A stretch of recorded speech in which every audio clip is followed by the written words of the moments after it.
कितने मंदिरों में एक सिलेक्टिव कितने मंदिरों में हिंदू राष्ट्र कितने मंदिरों में धुलाई होती है दिल्ली के अंदर आप जाते हो? एक मिनट, कितने मंदिरों में? अरे एक मिनट यार, राम गोविंद जी राष्ट्रपति को सुन लीजिए, पहले बात सुनिए। हाँ, पहले बात सुनिए। अरे चुप तो रामनाथ कोविंद जी को इधर सुनो, एक मिनट। रामनाथ कोविंद जी को राष्ट्रपति के रहते हुए मंदिर में नहीं घुसने दिया गया। ये 90% जनता का अपमान है। ये नहीं चलेगा, नहीं चलेगा, नहीं चलेगा। सीढ़ियों पे बैठ के पूजा की, सीढ़ियों पे बैठ के पूजा की। आजाद हिंदुस्तान में ये नहीं हो सकता, ये नहीं हो सकता। रामनाथ कोविंद जी को कौन से मंदिर की बात है? कौन से मंदिर की बात है बताओ इन्हें। इनके मन के मंदिर में तो चल रही है। अरे चल नहीं रहा है, छोड़ो यार, सारी फेक न्यूज भी होती है लोगों को भड़काने के लिए। ये सही न्यूज है। देश का प्रधान आप गलत बोल रहे हैं, गलत गलत बोल रहे हैं। कौन से मंदिर यार, मंदिर बताओ।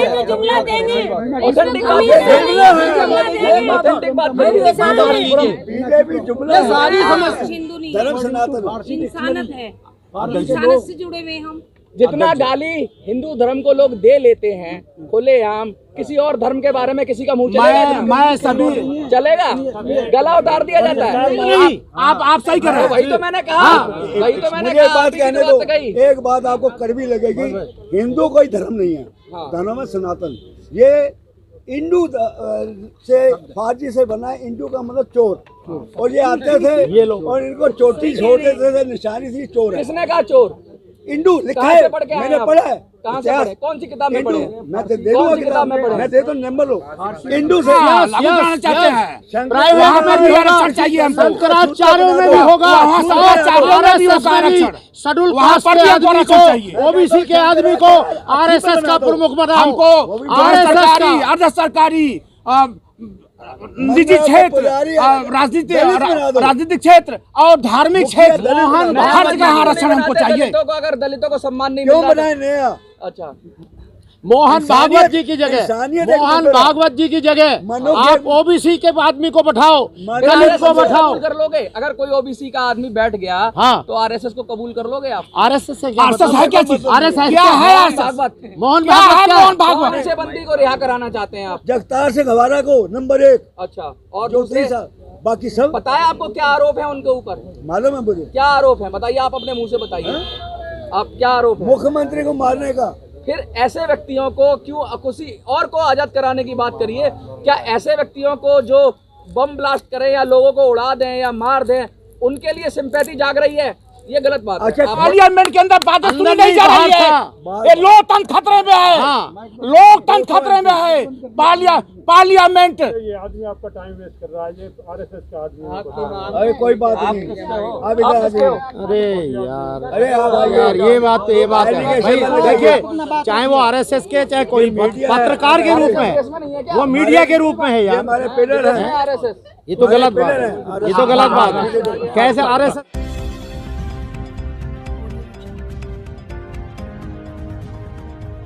सशक्त समाजवादी पार्टी साइकिल यात्रा दिल्ली चलो, क्या मैसेज लाए, क्या संदेश लाए और क्यों आए हो जंतर मंतर?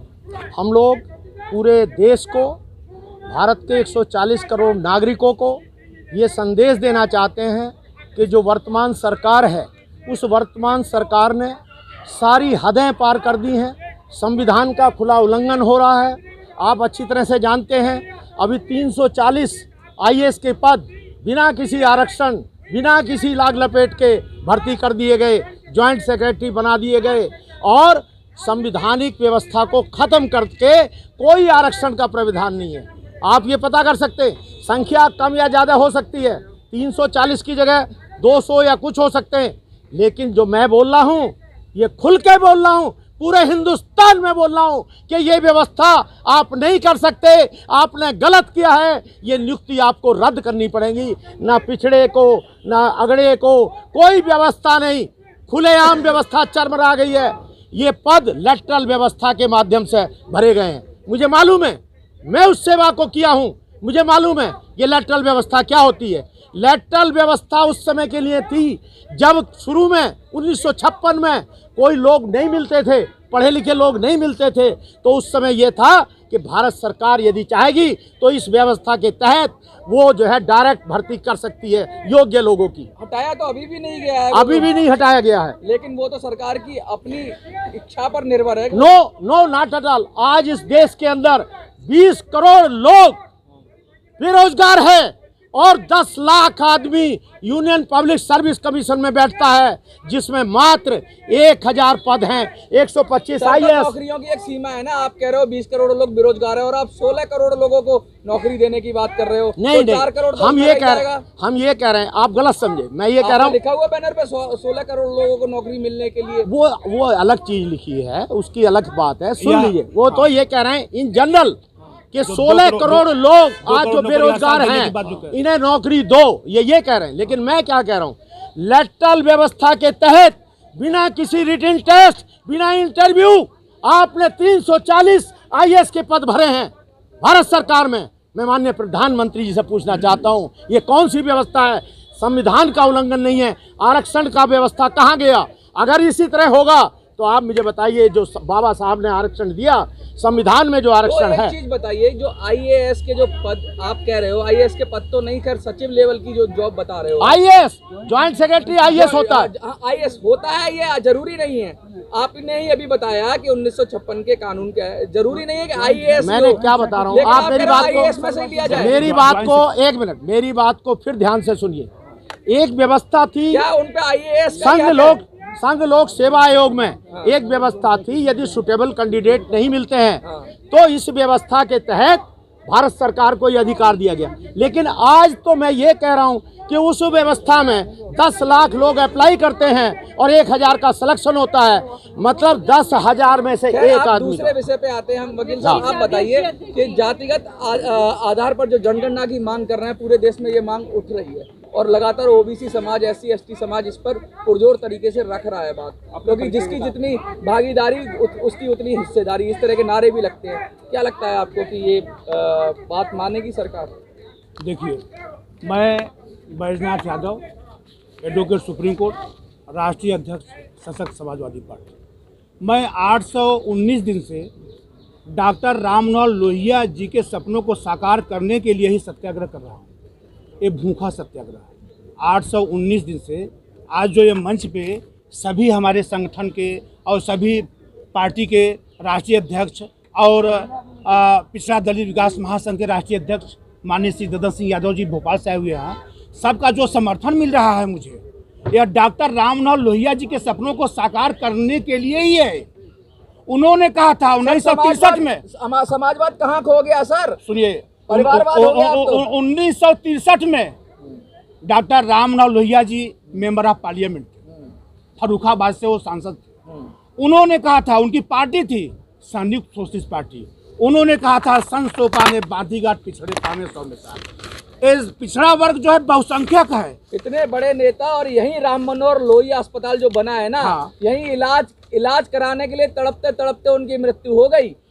देखिए, उस पर आप मत जाइए, उस पर आप मत जाइए। और आज समाजवादी नेता मलाई चाट रहे हैं। सुनिए, आज उनकी जो पीड़ा थी, जो उनके दर्द थे, आज बैजनाथ यादव भूखा सत्याग्रह जो डॉक्टर राममनोहर लोहिया जी लड़े, जो महात्मा गांधी जी ने आज़ादी दिलाई, आज देश गुलामी में चला गया है। ये आर्थिक गुलामी आ गई है पूरे देश में, और इस गुलामी से निकलने के लिए झूठे समाजवादियों से, झूठे समाजवादियों आज इस गुलामी से, यथार्थ गुलामी से, आज आपको बोलना है तो आप बोलो। यथार्थ उधर आइए, वो सही कर रहे हैं, यथार्थ गुलामी से सही कर रहे हैं। ये आदमी आपका टाइम वेस्ट कर रहा है, ये RSS का आदमी है।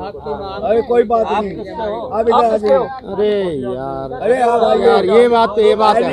देखिए, चाहे वो RSS के, चाहे कोई पत्रकार के रूप में, वो मीडिया के रूप में है यार। हमारे पिलर हैं। ये तो गलत बात है, ये तो गलत बात है। कैसे RSS कहाँ गई है?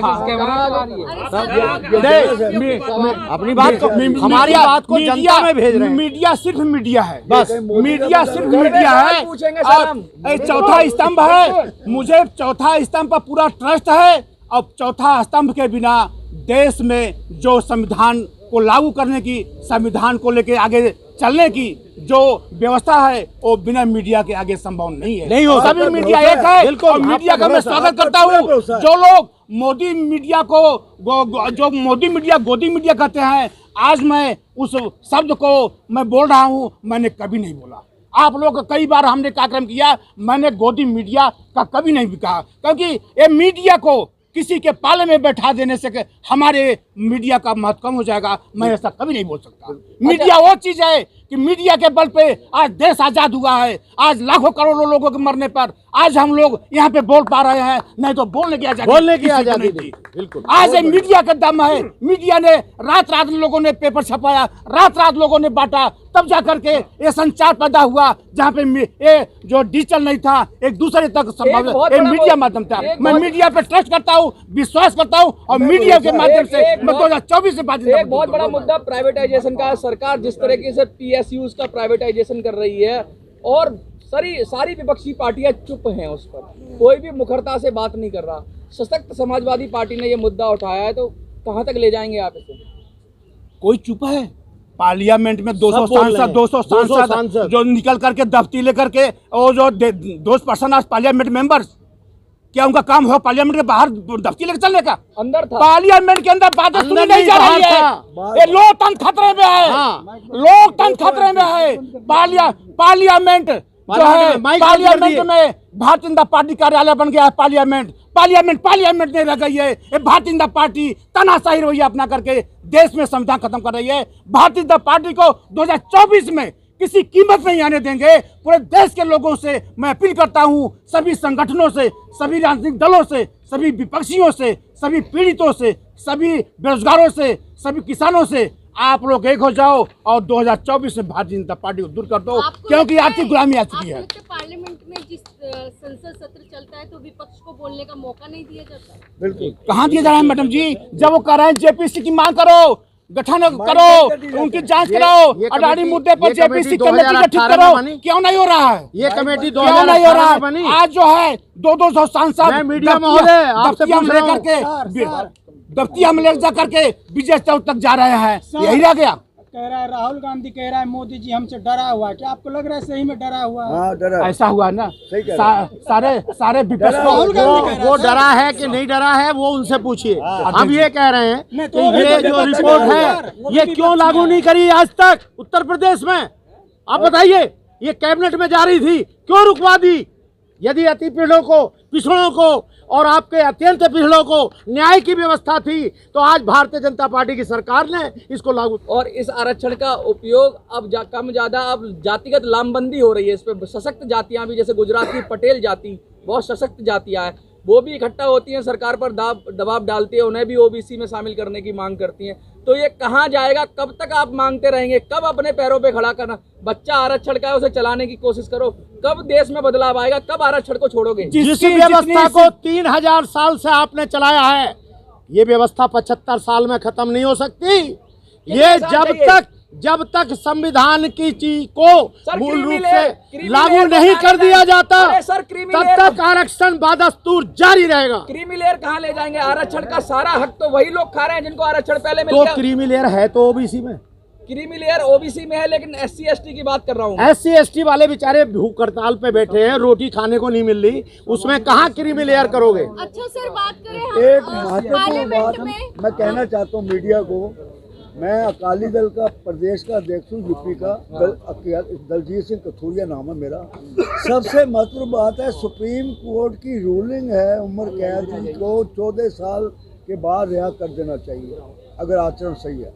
लेकिन बंदी रिहाई की बात कर रहे हैं। हाँ, वो बड़ी इंपॉर्टेंट बात है। इससे ज्वाला फूटेगी बड़ी जबरदस्त, क्योंकि जिन लोगों पंजाब का हाल देख रहे हैं अभी, वो इसीलिए अलगाव का आंदोलन चल रहा है वहाँ वो पे। इसीलिए है हाल ऐसा विस्फोटक कि ये बंदी रिहा नहीं कर रहे। को 30 साल हो गए हैं, उनको रिहा कर देना चाहिए। ये सबसे इम्पोर्टेंट मसला देश का। हमने 90% कुर्बानी दी है आज़ादी में, ऐसे नहीं आज़ाद हो गया मुल्क। कौन से बंदी को रिहा कराना चाहते हैं आप? जगतार सिंह हवारा को नंबर 1। अच्छा, और जो दूसरे? बाकी सब पता है आपको क्या आरोप है उनके ऊपर? मालूम है मुझे। क्या आरोप है बताइए, आप अपने मुंह से बताइए, आप क्या आरोप है? मुख्यमंत्री को मारने का। फिर ऐसे व्यक्तियों को क्यों किसी और को आजाद कराने की बात करिए? क्या ऐसे व्यक्तियों को जो बम ब्लास्ट करें या लोगों को उड़ा दें या मार दें, उनके लिए सिंपैथी जाग रही है? ये गलत बात अच्छा, है। आप जवाब देने दो। कोरोना में मेरे लोग पैदल चल के पैर जल के मर गए, मोदी को क्यों नहीं फांसी लगाते? हमारा ने तो एक मारा, प्रधानमंत्री ने लाखों लोग बिहार से जो मजदूरी करने गए थे कोरोना में अपने घर नहीं जाने दी, नंगे पैर एक अपराध जल गए। एक अपराध वो महाअपराध महाअपराध करता है तो दूसरा अपराध जस्टिफाई हो जाएगा। जस्टिस उसे एक भाई साहब सर ये बताओ उसका फांसी क्यों नहीं आपने देते? मुझे कहा था कि एक मिनट भाई, आपने मुझे कहा था कि आरक्षण आज भी 75 साल के बाद क्यों लागू है? मैंने ये नहीं कहा, मैंने कहा आरक्षण का फायदा मिल रहा है सर राजनीति में पूरा। मैंने ये कहा, प्रश्न को सही से नहीं समझा। एक मिनट 60 साल हो गए या 70 साल हो गए आरक्षण को। बाबा साहब ने कहा था पॉलिटिकल आरक्षण की अलग बात हुई थी और नौकरियों में आरक्षण की अलग बात हुई थी। पॉलिटिकल तो 10 साल के लिए बोला था। ठीक है, बिल्कुल सही है। मैं सही कह रहा हूँ ना? हाँ, अगर गलत एग्री। और उन्होंने ये भी कहा था कि आरक्षण सदा के लिए नहीं है, एक लिमिट तो बनाओ आप। क्या आरक्षण के नाम पर अब तो देख रहे हो आपके जनरल कोटे में भी आरक्षण घुस रहा है, हर किसी को आरक्षण चाहिए। काबिलियत कहाँ जाएगी सर? अब तक नहीं निकाल पाए। अब मैं बताता हूँ, आप आरक्षण को क्यों ले रहे हैं? आप आरक्षण को कोई बात नहीं है, लेकिन आज घोड़ी पे चढ़ने में दिक्कत है, आज मुझे खाने में दिक्कत है, आज मटके से पानी पीने में दिक्कत है, और जब तक ये दिक्कत रहेगी आरक्षण बादस्तूर जारी रहेगा। अरे मैं बता रहा हूँ, मैं आगरा से हूँ, बात सुनिएगा, बड़ी इंपॉर्टेंट बात है। 1991 में एक दलित घोड़ी पे चढ़कर जा रहा था, हाई कास्ट वालों ने जलने नहीं दी और 27 जाटों जिंदा जला दिए 1991 में। उस समय मैंने 5000 सिख बनाए और 3-3 फुटी कृपाने दी मुकाबले के लिए। हम तो बलहीन के साथ हैं, कमजोर के साथ हैं। 91 में 5000 सिख बने, बनवारी के जो 27 जिंदा जला दिए, घोड़ी में नहीं चढ़ने देते। क्या ये संविधान है हमारा? क्या आजादी है हमारे? संविधान के विरोध में संविधान क्या काम? संविधान पर इम्प्लीमेंट नहीं हो रहा। मैं कह रहा हूँ संविधान पर कोई अध्यक्ष जी, दलित को घोड़ी में नहीं चढ़ने अध्यक्ष जी, लॉकडाउन के बारे में आप बात कर रहे थे कि बहुत सारी सरकारी संस्थाओं को प्राइवेट कर दिया गया और बहुत सारा मुद्दा बहुत गंभीर है। देश की संस्थाएं धीरे धीरे प्राइवेट हाथों में जा रही हैं, ये मुद्दा काफ़ी गंभीर है, इस पे क्या कहेंगे? यह बहुत ही गंभीर मुद्दा है। सही कह रहे हैं आप कि जो निजीकरण है, निजीकरण जो है यह निराकरण नहीं है कि देश के मजबूत संस्थानों को प्राइवेट कर दिया जाए और सरकार के जो सिस्टम है, जो सरकार के जो स्तंभ है, उन सबको कमज़ोर करके यह निजीकरण के हाथों में दिया जा रहा है। यह देश के लिए सही नहीं है। अब क्या लगता है, जैसे और पार्टियां हैं जिनमें परिवारवाद चल रहा है, समाजवादी पार्टी का नाम लगाकर बहुत सारे लोग घूम रहे हैं, आपकी पार्टी कैसे अलग है उससे? वो उस ढर्रे पे नहीं चलेगी, इसका क्या गारंटी दे रहे हो आप? क्या कह रहे हो जनता को, वो मैं चाहता हूँ सुनना। देखिए, देश में संविधान में 4 वर्ग है, सामान्य वर्ग है, पिछड़ा वर्ग है और अनुसूचित जाति है, अनुसूचित जनजाति है, ठीक है ना? सबकी काउंटिंग हो जाए और सबको बराबर की हिस्सेदारी मिल जाए। जो जिनके जितने में है, जातिगत जनगणना है, जो जितने में है उसको उतना आरक्षण दे दिया जाए। इससे जातिवाद नहीं फैलेगा? जातिवाद पे ही तो आरक्षण हुआ है, जातिवाद पे तो जातिवाद पे तो कमजोर किया गया है लोगों को, समाज को। पहले जातिवाद आया तब आरक्षण आया, जातिवाद पे तो कमजोर किया जा रहा है और जातिवाद पे ही आरक्षण है। एक मिनट रुको, आपने 75 साल के जातिवादी उस पे आरक्षण पे तो सवाल उठा दिया। हाँ। आपने ये जानने की कोशिश की कि 1200 साल से सारे चारों शंकराचार्य एक ही जाति के बनते हैं, हाँ, मंदिरों में एक ही पुरोहित एक ही जाति के हैं। आज भी गटर साहब बाबा साहब ने क्या कहा था कि छोड़ दो ऐसा धर्म छोड़ दो जिसमें आपको सम्मान ना हो। जी, तो फिर नहीं दिक्कत क्या है फिर उसमें? डाइवर्ट कर रहे हैं बार-बार आप ये जो आप कह रहे हैं कि बाबा साहब ने कहा कि डाइवर्ट कर धर्म छोड़ दीजिए, सुनिए, अब ये इधर आ गए, आप इधर आ जाओ ना, तो माइक यहाँ पे आवाज नहीं आएगी ना आपकी। ऐसा है, सुधार होना चाहिए। यस, अभी भदोही में जो ये सत्याग्रह है, जो यहाँ तक पहुँचे हैं, वहाँ पे हमने कहा था सरकारी, अर्ध सरकारी, निजी क्षेत्र मठ, मंदिर, पुजारी, मंडलेश्वर, महामंडलेश्वर सभी लाभ के जगह बैठे हैं, सब पर आरक्षण लागू होगा। सब जगह आरक्षण लागू होगा। सब जगह आरक्षण लागू होगा। आरक्षण होता कहाँ लागू है, पहले ये बताइए आप। आरक्षण कहाँ लागू होता है? आरक्षण जैसे गवर्नमेंट में लागू है, ऐसे प्राइवेट में लागू होगा, धार्मिक संस्थान में लागू होगा। प्राइवेट में लागू कराना चाहते हैं? लागू कराना चाहते हैं। प्राइवेट में भी आरक्षण चाहिए हमको, शंकराचार्य में भी होगा, शंकराचार्य में भी होगा आरक्षण। शेड्यूल वहाँ कास्ट पर के भी आदमी आरक्षण चाहिए। को, ओबीसी के आदमी को आरएसएस का प्रमुख बनाओ। हमको आरएसएस सरकारी, का अर्ध सरकारी, निजी क्षेत्र, राजनीतिक क्षेत्र और धार्मिक क्षेत्र, हर जगह आरक्षण हमको चाहिए। दलितों को सम्मान नहीं क्यों मिल रहा बनाए नया? अच्छा, मोहन भागवत जी की जगह, मोहन भागवत जी की जगह आप ओबीसी के आदमी को बैठाओ, दलित को बैठाओ। कर लोगे? अगर कोई ओबीसी का आदमी बैठ गया हाँ, तो आरएसएस को कबूल कर लोगे आप? आरएसएस है आरएसएस है क्या चीज? आरएसएस क्या है आरएसएस? मोहन क्या है भागवत? मोहन भागवत? क्या है मोहन भागवत? मोहन भागवत क्या है? मैं मोहन भागवत को नहीं जानता। नहीं, सर ने कहा ना। नहीं, मोहन भागवत को नहीं जानता मैं। कहा ना। नहीं, मोहन भागवत को नहीं जानता। क्या है आरएसएस? मैं पॉपुलेशन मेजॉरिटी की बात करता हूँ। मैं मेजॉरिटी की बात करने क्या आया हूँ? मैं भूखा सत्याग्रह कर रहा हूँ। मैं देश की आजादी के लिए मैं मेजॉरिटी की बात करने आया हूँ। मैं किसी एक वर्ग और जाति की बात नहीं कर रहा। आई एम मैं ये कह रहा हूँ आरएसएस का प्रमुख एक पर्टिकुलर जाति का क्यों है? मंदिर में सारे पुजारी एक पर्टिकुलर जाति के क्यों हैं? हम क्यों नहीं? आप सही कर रहे हैं। वही तो मैंने कहा। वही तो मैंने मुझे कहा। बात कहने दो। एक बात आपको कड़वी लगेगी, हिंदू कोई धर्म नहीं है, धर्म है सनातन। ये इंडू से फारसी से बना है। इंडू का मतलब चोर, और ये आते थे ये लोग और इनको चोटी छोड़ते थे, निशानी थी चोर है। किसने कहा चोर?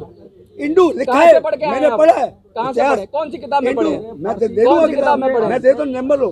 इंडू से, इंडू का कमिश्नर साहब से सुनिए। उन्हें दो। अरे यार, हिंदू राज कहते हैं, चोर राज। सरदार जी जो फारसी की सारी लिटरेचर ऑथेंटिक है। आप उसे मत करिए। नहीं, उसे छोड़ दीजिए। ऑथेंटिक क्या है? उसकी जो एनसाइक्लोपीडिया है, सिलेक्टिव ऑथेंटिक होता है क्या? That is mention in that book. हाँ, इसका मतलब हिंदू चोर है। क्या है हिंदू? डॉक्टर हिंदू नहीं, धर्म सनातन, इंसानत है। इंसानत से जुड़े हुए हम। जितना गाली हिंदू धर्म को लोग दे लेते हैं खुलेआम, किसी और धर्म के बारे में किसी का मुंह चलेगा? मैं सभी चलेगा?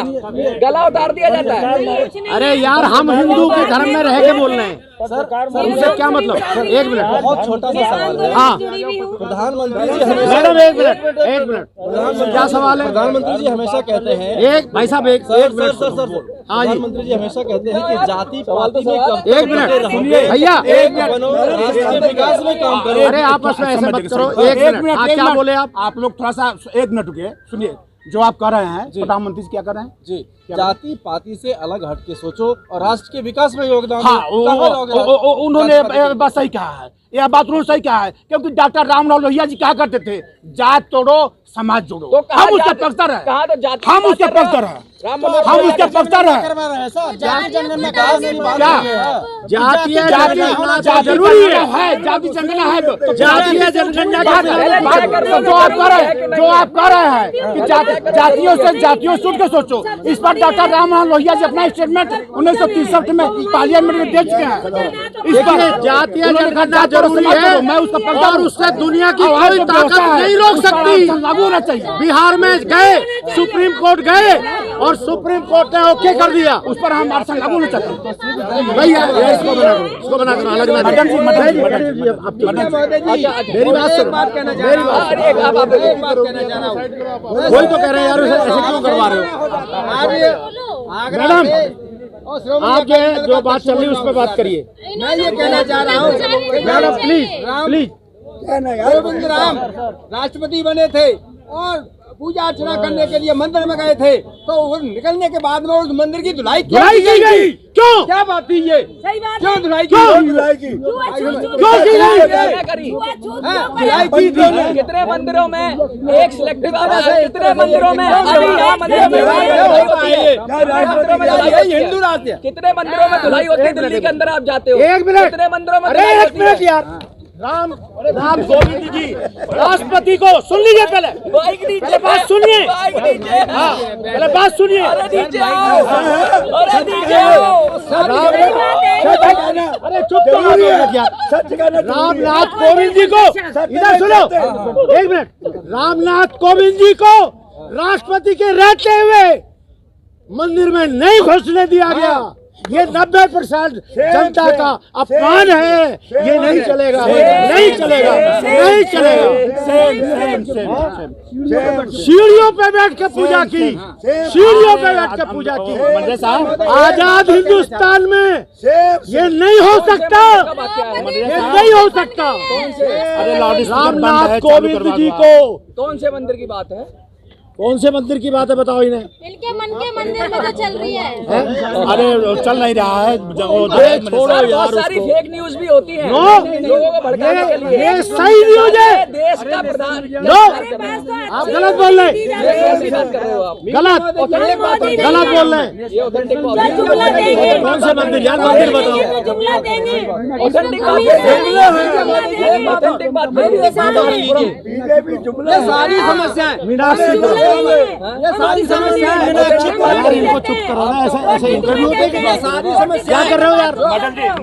Madam ji please.